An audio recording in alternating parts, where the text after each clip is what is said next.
Salut les artistes, aujourd'hui je vous teste un gimbal pour smartphone. Alors si vous me suivez depuis quelques temps, vous savez que je suis pas trop fanat quand il s'agit de filmer au smartphone. En tout cas moi personnellement c'est pas trop mon truc, mais là j'ai ce gimbal à tester et c'est vrai tout le monde n'a pas forcément un réflexe, un hybride, une caméra professionnelle pour pouvoir filmer. Donc pour moi en tout cas ça va être intéressant de voir un petit peu le genre de résultat qu'on peut obtenir avec ce type de stabilisateur et un smartphone. Je vous teste donc dans cette vidéo le Moza Mini S avec son fameux design tour de pise. Il a été annoncé il y a pas longtemps, pour l'instant il est en précommande et il devrait sortir d'ici peu de temps. Sinon en matière de gimbal pour les smartphones, il y en a quand même beaucoup. Celui-là a été annoncé à un prix de 89 € environ. Donc on va voir ses différentes fonctionnalités, son ergonomie, comment il fonctionne et réagit sur le terrain et bien sûr le résultat de la stabilisation avec plein d'images. Petite précision pour cette vidéo, je l'ai testé entièrement avec mon téléphone qui est le OnePlus 6T. Et bien je vous propose qu'on commence sans plus tarder.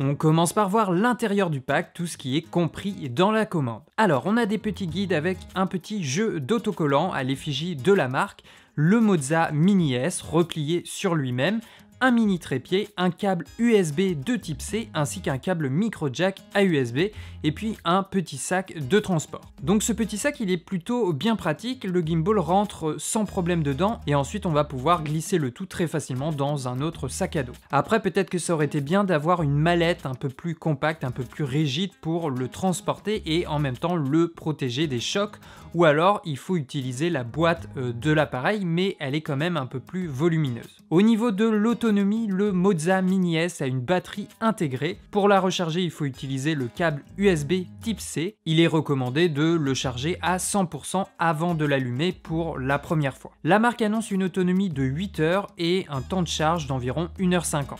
Pour déplier le gimbal, il faut déverrouiller l'axe avec le petit switch et il faut aussi bien entendre le bouton qui se remet en place signifiant que l'appareil est bien verrouillé. Bon, a priori, c'est assez facile à manipuler. Ensuite, on peut venir à sa base y visser le mini trépied, exactement comme pour les gimbals haut de gamme. En soi, on peut se passer de ce mini trépied, mais ça permet de le déposer au sol facilement ou de prolonger un peu plus votre prise à deux mains. Sans quoi, au niveau de l'ergonomie, le Moza Mini S est très léger, environ 498 grammes. Je pense que c'est un bon compromis, ni trop lourd pour le trimballer toute une journée avec soi, et en même temps pas trop léger non plus pour avoir de bonnes sensations en main. Quand il est replié, le gimbal fait environ 195 mm en hauteur et 317 mm une fois déplié. Au niveau de la prise en main, pour l'instant, ça a l'air d'aller. On a l'index qui vient en butée contre la partie en L et c'est plutôt pas mal pour consolider la prise. Après, le gimbal en lui-même étant plastique, ça aurait été bien d'avoir une partie un peu plus rugueuse en caoutchouc pour maintenir un peu plus la main. Ensuite, pour installer le smartphone, alors c'est pas compliqué, on étire le support, la pince, pour venir y installer le téléphone. Au niveau de la largeur de la pince, elle va pouvoir accepter des smartphones entre 58 et 88 mm de largeur. Pensez également à positionner votre téléphone du bon côté de manière à ce que la caméra ne soit pas obstruée par le bras du roulis. Au niveau du poids de charge maxi, il est de 260 grammes. Moi, mon OnePlus avec sa coque, il pèse 220 grammes, donc en principe, pas de souci, ça doit pouvoir fonctionner. Une fois que votre smartphone est installé, il faut quand même essayer de l'équilibrer un minimum pour faciliter ensuite les moteurs. Donc pour ça, on peut juste le faire glisser à droite ou à gauche jusqu'à temps de trouver l'équilibre. Il est également possible de passer en mode portrait, il faut juste bien tenir l'axe d'inclinaison puis tourner le support dans le sens des aiguilles d'une montre. Voilà. Ensuite, on est prêt, on peut l'allumer. Alors pour ça, il faut faire un appui long sur le bouton Power. Voilà, le gimbal s'équilibre. Après, si on fait un appui court sur le bouton Power, ça va mettre le gimbal en pause. Et si on refait un appui court, eh bien ça réactive les moteurs. Le gimbal possède toujours les trois axes d'équilibrage, le panoramique, le roulis et l'inclinaison. Maintenant, une fois qu'il est allumé, on peut le contrôler avec un joystick pour effectuer des mouvements horizontaux et verticaux. Les mouvements panoramiques horizontaux peuvent se faire à 270 degrés et pour le mouvement vertical, on est limité à 90 degrés vers le bas et le haut. Par défaut, le gimbal est en mode de suivi panoramique, donc on a juste l'axe panoramique qui est activé pour réaliser des mouvements gauche-droite ou droite-gauche. Le roulis et l'inclinaison, comme vous pouvez le voir, sont verrouillés. La vitesse par défaut est assez moyenne. Si on appuie 2 fois sur le bouton du bas, le gimbal va passer en mode sportif. On a donc un suivi panoramique beaucoup plus réactif et 3 fois pour passer en mode Inception. Ensuite, on active le joystick à droite ou à gauche pour lancer la rotation. Par contre, c'est pas une rotation infinie, elle est bloquée à un angle d'environ 270 degrés. Si on appuie 2 fois sur la gâchette arrière, ça va recentrer le gimbal. Et maintenant, si on maintient la gâchette enfoncée, cela va rajouter le tilt, donc l'axe d'inclinaison pour effectuer des suivis verticaux. Et puis, si on appuie 2 fois, tout en maintenant la gâchette enfoncée, le gimbal va passer en All Lock mode. Donc là, tous les axes sont verrouillés. En dessous, on a le signal LED qui indique le pourcentage de batterie restant. Quand les 3 LED bleus sont bien allumés, il reste entre 100 et 70%. 2 LED bleus, 70 à 40%. Une LED bleue, 40 à 20%. Quand elle se met à clignoter, elle est en dessous de 20% et quand elle est rouge, il faut recharger le gimbal. Ensuite, la marque propose une application, la Moza Genie App, permettant de filmer et utiliser différentes fonctionnalités du gimbal. On peut s'y connecter par Bluetooth et Wi-Fi. L'interface est assez ergonomique et compréhensible. En haut à gauche, on a l'indication de la batterie ainsi que le statut du mode utilisé par défaut. Même si là, je suis pas vraiment en mode All Log, donc je suis pas sûr de savoir exactement à quoi ça correspond. En bas à gauche, on retrouve la galerie pour retrouver vos photos et vidéos. C'est une galerie propre à l'application. Ensuite, on a un menu avec les paramètres du gimbal. On peut régler la vitesse du zoom, on peut faire une calibration ou encore déconnecter l'application du gimbal. Et puis on a également le firmware actuel qui est installé. Juste à côté, on a une fonction de tracking, c'est très simple à utiliser. On appuie sur le bouton, puis on vient dessiner la petite cible de suivi autour du sujet souhaité. Ensuite, eh bien, le gimbal va automatiquement capter les mouvements du sujet. En plus, le suivi a l'air assez réactif. Alors évidemment, si je cours, il a un peu de délai, mais il a l'air quand même de suivre. Après, vous pouvez également réaliser un tracking combiné à un mouvement de gimbal pour faire des sortes de parallaxe, par exemple, c'est assez intéressant.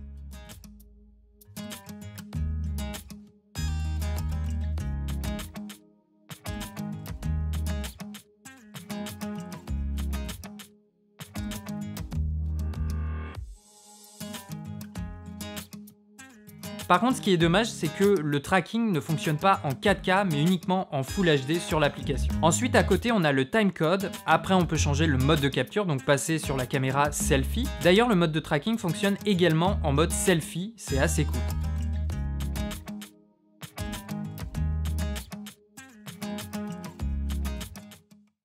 Juste à côté, on a un menu avec différents paramètres. On peut aller chercher la caméra selfie, la galerie, afficher un indicateur de niveau, activer la lampe flash, activer la stabilisation du smartphone, accéder au mode de tournage. À partir de là, on peut choisir le mode photo, le mode vidéo, le mode accéléré, le mode photographie accélérée avancée, le mode mouvement lent qui va passer votre téléphone en mode slow motion avec la plus grande cadence d'image possible. Pour mon OnePlus par exemple, ça va être 240 fps en Full HD. Toujours dans le même menu, on a la catégorie professionnelle, on va pouvoir régler une compensation de l'exposition, la balance des blancs, des modes préconfigurés de température de couleur, donc incandescent, fluo, lumière du jour, nuageux, ombre ou mode auto. Par contre, on peut pas rentrer manuellement la température de couleur. Ensuite, on a le paramètre du zoom, mais comme on peut l'activer directement à partir du gimbal, ça n'a pas vraiment grand intérêt. D'ailleurs, je vous le montre tout de suite avec les 2 boutons sur le côté du gimbal. On peut contrôler le zoom à distance comme ça par Bluetooth. Bon, là aussi c'est du Full HD, avec le zoom, la qualité n'est pas vraiment dingue. Cependant, chose très étrange, voire on peut considérer ça comme un problème, en 4K avec l'application, le zoom fonctionne de la même manière, par contre il n'est pas pris en compte pendant l'enregistrement. Donc là vous avez bien vu le zoom pendant l'enregistrement, donc là j'ai fait une capture de mon téléphone pour que vous puissiez le voir. Et maintenant si je vous montre le plan que je viens d'enregistrer, d'effectuer avec le zoom, et bien là en 4K je n'ai pas de zoom sur ma prise, vous voyez le plan ne bouge pas. Donc ça c'est quand même assez étrange, et là par exemple ça nous affiche pas que le zoom n'est pas supporté en 4K comme c'est le cas avec le système de tracking. Là vraiment ça ressemble à un bug. Ensuite on a la catégorie catégorie rapport de résolution, donc on va pouvoir choisir les différentes résolutions. Par contre, c'est dommage, les cadences d'image semblent fixes, on ne peut pas les personnaliser en fonction de la résolution. Donc par exemple, avec mon OnePlus, j'ai du 1080 à 30 images par seconde, de la 4K à 30 images par seconde. D'ailleurs, la 4K, c'est du 4096. Jusqu'à là, ça va, mais sur du 1940, donc c'est un ratio un petit peu étrange et j'ai l'impression que ça étire un peu l'image verticalement et je ne peux pas avoir par exemple de la 4K à 24 ou 25 images par seconde. Donc ça, c'est quand même assez dommage. Ensuite, on peut afficher des grilles d'aide à la composition. Il y a une catégorie filtre, donc original, beauté, color in vert et noir et blanc. On a des paramètres concernant la mise au point, le point sur l'infini, auto, macro, AFC vidéo ou continu en photo. On peut activer le microphone Bluetooth et on a accès également à un mode live qui va nous permettre de faire des streams sur Facebook. Voilà un peu l'interface de l'application. Ensuite, sur le gimbal, si on appuie une fois sur le bouton du centre, cela va lancer l'enregistrement vidéo ou alors déclencher une vidéo en mode photo. En mode vidéo, si on appuie 2 fois sur le bouton du centre, pendant un enregistrement, ça va prendre une photo. Si on appuie une fois sur le bouton du haut, ça va nous faire apparaître le menu. 2 fois pour passer du mode vidéo au mode photo et un appui long de 3 secondes pour passer de la caméra principale au mode selfie. En appuyant sur le bouton de droite, ça fait apparaître la galerie. Si on appuie 2 fois sur le bouton de gauche, on va passer en mode POV, donc ça vous connaissez, ça permet de faire des petites rotations au niveau de l'axe du roulis. Et puis on l'a dit, avec le zoom électrique, on va pouvoir faire facilement, par exemple l'effet vertigo. Donc l'idée c'est de combiner par exemple un zoom avant avec un travelling arrière ou un zoom arrière avec un travelling avant. Par contre, comme le zoom a l'air de fonctionner uniquement en Full HD sur l'appli Moza, là encore la qualité est assez moyenne. Ok, maintenant les amis, je vous montre un petit montage de plan réalisé avec le Moza Mini S et le OnePlus 6T.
Alors on attaque mon avis et on va commencer par ce que j'ai plutôt bien aimé sur ce gimbal. Déjà le fait que la batterie soit intégrée à l'appareil, au produit, je trouve que ça fait gagner du temps et ça fait toujours en moins une batterie à emporter avec soi. La recharge est plutôt rapide avec le câble USB-C et effectivement on a à peu près une autonomie en moyenne de 8 heures. Donc voilà, on peut tenir facilement une journée. J'aime bien le fait qu'il puisse se plier sur lui-même, ça fait gagner vraiment de la place, ça le rend plus compact et pour le transport, c'est l'idéal. J'aime bien aussi qu'on puisse passer très facilement au mode portrait, voilà, en 2-3 tours de mouvement. Bon après, il est plus stabilisé, il faut le rééquilibrer. Mais voilà, c'est possible et ça se fait assez facilement. Sinon, l'installation est très simple, son utilisation est plutôt simple, son ergonomie est assez intuitive, il n'y a pas trop de boutons, ils ont vraiment conservé l'essentiel. J'aime bien aussi cette petite gâchette arrière qu'ils ont conservée et qu'on retrouve maintenant régulièrement sur les gimbals un petit peu plus professionnels pour DSLR, hybride, caméra. Et là, du coup, ça va nous permettre par exemple soit de recentrer l'appareil ou alors de passer en mode suivi panoramique et suivi tilt. Donc ça à portée de main. bien et plutôt pratique. J'aime aussi assez bien leur application, moi en tout cas avec Android j'ai pas eu de bug. On va pouvoir contrôler l'enregistrement ou alors différents paramètres de prise de vue. J'aime aussi beaucoup la fonction de tracking, c'est un petit peu la fonction phare de cette application et ça fonctionne plutôt bien. Même si on l'a vu, c'est dommage, elle est plus disponible en 4K. Sans quoi la stabilisation semble vraiment plutôt de bonne qualité. Alors moi sur mon OnePlus 6T, j'ai une stabilisation optique, une stabilisation intégrée. Alors je m'y connais vraiment pas du tout en smartphone, mais je pense que la plupart des appareils aujourd'hui ont une stabilisation intégrée. Maintenant au niveau des points négatifs, alors premièrement il y a un truc quand on est à la plus courte focale, en tout cas avec mon smartphone, selon le positionnement de votre téléphone sur le gimbal, on peut voir cet axe-là, l'axe du roulis, apparaître dans le coin très légèrement de votre image, en tout cas en 16/9. Donc la marque recommande de déporter le smartphone le plus loin possible sur son support de manière à ce qu'on ne voit plus cet axe du roulis dans le champ.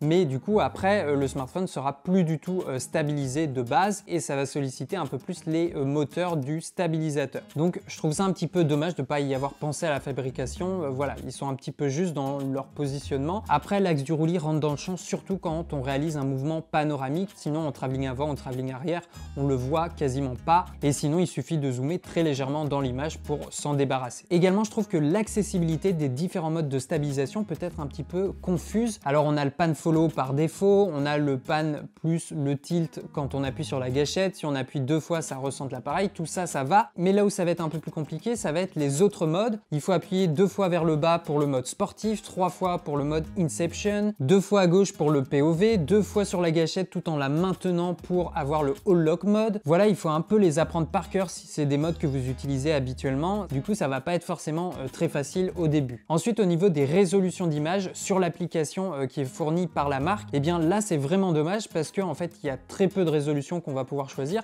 et surtout on est limité à 30 images par seconde. On peut pas choisir les 24, on peut pas choisir les 25, donc ça c'est assez moyen. Je pense qu'ils vont changer ça dans un prochain firmware. Et aussi la 4K qui est proposée par le logiciel, elle est proposée avec un ratio à la verticale un petit peu étrange. Donc voilà, j'espère que tout ça, ça va évoluer par la suite. C'est aussi dommage qu'on n'ait pas de paramètres pour contrôler et ajuster la réactivité des moteurs comme on peut avoir sur les gimbals un peu plus haut de gamme pour DSLR et hybride. Là sur ce gimbal pour smartphone on peut pas le faire. Alors d'accord, ça reste voilà un stabilisateur pour téléphone, mais pour ceux qui ont vraiment envie d'adapter les réglages des moteurs à une configuration donnée, à une action, un mouvement en particulier, ça aurait été bien d'en avoir la possibilité. Alors je suis aussi un petit peu mitigé sur sa taille. C'est vrai qu'il est un peu plus grand que la plupart des stabilisateurs pour smartphone classiques. Alors après c'est vrai qu'il est peut-être plus performant que ces autres gimbals, mais il est un petit peu entre les deux et il n'est pas vraiment discret, je trouve. Après, comme il peut se plier pour le rangement, on va dire que ça compense. Donc voilà pour le test du Moza Mini S, un petit stabilisateur pour téléphone qu'on peut trouver aux alentours de 89 €. Il se destine plutôt aux voyageurs, aux vlogueurs, si vous êtes en vacances et si vous voulez faire un petit film de famille, eh bien ça va être facile, vous allez pouvoir déambuler dans les rues sans problème et faire des beaux mouvements de caméra. Et puis aussi, il va convenir aux personnes qui n'ont pas forcément accès à des caméras professionnels, à des DSLR ou des hybrides et qui n'ont pas d'autre choix que de filmer avec un smartphone. Et si vous n'avez que ça, eh bien dites-vous que c'est déjà beaucoup et lancez-vous. Et dans ce cas-là, ça peut être une bonne solution pour commencer à intégrer des mouvements de caméra assez fluides à vos petites productions. Voilà, les liens de l'appareil sont dans la description de la vidéo, j'espère que ça vous a plu. Également, ça m'intéresserait beaucoup de savoir dans les commentaires si vous êtes beaucoup à utiliser un smartphone pour filmer et peut-être justement un petit stabilisateur pour téléphone. Et puis si vous en utilisez un, lequel? Merci d'être toujours aussi nombreux à suivre les vidéos et à être actifs dans les commentaires. Évidemment, tu connais la routine de soutien, de survie pour soutenir la chaîne. Le petit pouce, l'abonnement si c'est pas encore fait, qu'est-ce que tu attends? Et puis la cloche des notifications pour être sûr de ne pas louper une sortie de vidéo. Et puis tu peux également me suivre sur Instagram, il y a mon pseudo juste ici qui s'affiche à l'écran. Allez, nous on se dit à la prochaine, ici derrière la caméra. Ciao les artistes!